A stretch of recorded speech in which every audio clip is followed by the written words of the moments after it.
ইসবগুলের ভুসি কনস্টিপেশন বা কষা পায়খানা নিরাময়ে ঔষধের মতন কাজ করে।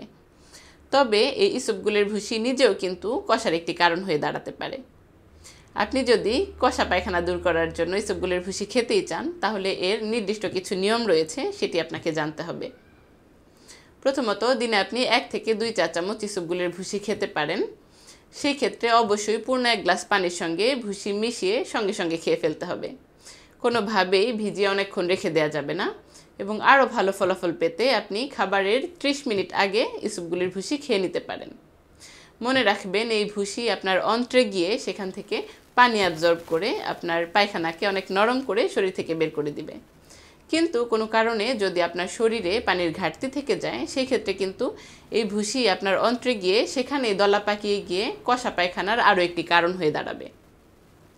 কাজেই আপনি যখন ভুসি খাচ্ছেন তখন খেয়াল রাখতে হবে দিনে যেন কমপক্ষে 3 লিটার পানি অবশ্যই পান করা হয়।